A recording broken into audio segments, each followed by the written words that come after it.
About 10 seconds left of the game now. Just waiting for Pato to kick this and to take it. Boo, Pato, you're time wasting, man. Come on. Just take your time. As soon as he kicks this, it's game over practically. Come on, get in. This guy's off his nut, but he's class. Come on. Come on.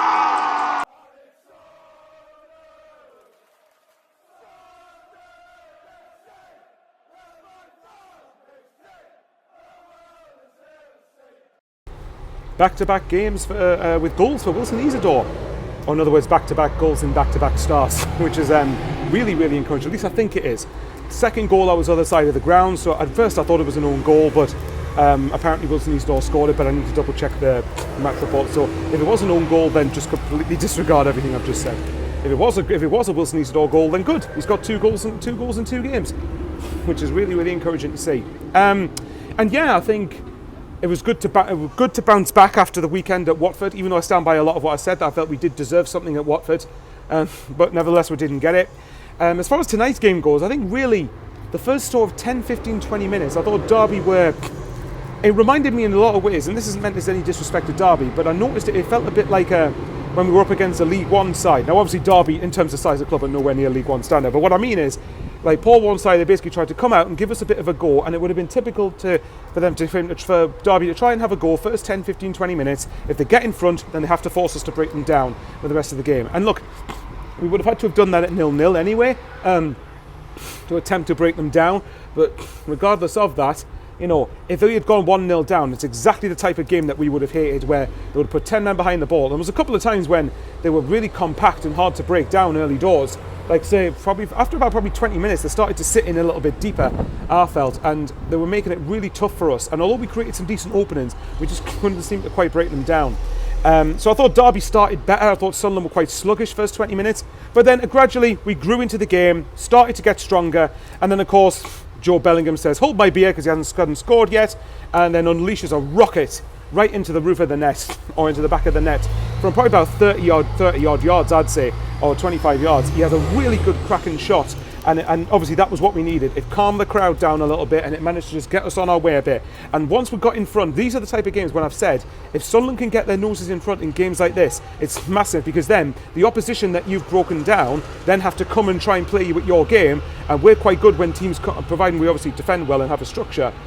Watford, early first half an hour, Watford's the anomaly so far. Hopefully continues to be the anomaly, I should say. But regardless, you know, we then were able to get into our rhythm a lot better and started to create some better chances. To be fair, Jobe had a good free header before he scored, which he really should have put into the back of the net, which is weird because that was probably an easier chance, and then he scores the harder one. But you know, Jobe Bellingham's class, so I'm not going to say anything. There you go for Graham Falk. That's for you, because I know how much you love Jobe Bellingham, and I do as well. You can tell this season so far. We still need to watch him manage in minutes, but he's come on leaps and bounds from last year. And I did say at the start of the season I fancied him to have a good season, because he's gone through the whole burnout phase. So we got into half time, we managed to sort of keep our structure, keep shape, and then second half, to be honest, second half it wasn't really the most entertaining of games, but once we got 2-0 up, it was basically just doing the minimum we had to do to manage the game. And I think it was about right to do that, because we've got a very big game on Friday against Leeds, who haven't lost away, if I'm right, have not lost away from home this season yet in the Championship, so we know how difficult that's going to be. Hang on, is there any wood? Yeah. Touch wood that for Friday then, that hopefully they'll lose their first game on Friday away from home.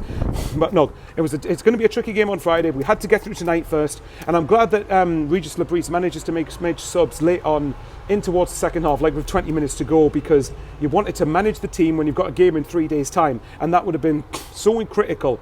Obviously the funny bit was Ian Paveda coming on, then basically being made of glass and then coming back off again, which was just mental. Only Sunderland can have that happen to them. But Tommy Watson, I thought, looked bright when he came on. I thought Russian did his bit when he came on. I still stand by Russian. I think we haven't played to his strengths.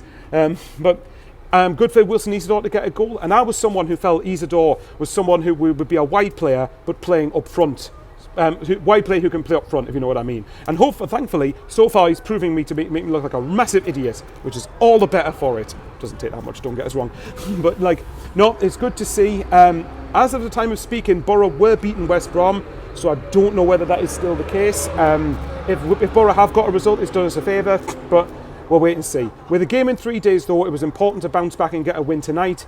I did say after Watford it'd be typical if we won the 2 home games. We've won the first one. Let's see if we can do. Obviously, Obviously, Friday's going to be a much tougher test than what tonight was. And Derby had their moments, but it just didn't quite have the quality, I think. And look, I think for Derby, big club, I feel for them. They've obviously had to suffer in League One. They've been through the mill in the last couple of years.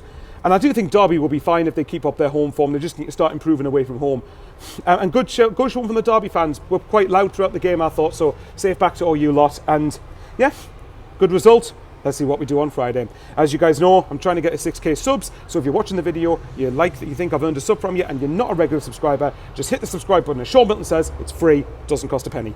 I always have to copyright that phrase from him, poor lad. But yeah, see you all on Friday for Leeds. Hopefully we can get a good result going in the international break. Touch wood. But we'll see what happens. Take care, everyone. Get home safe. And as always, away the lads.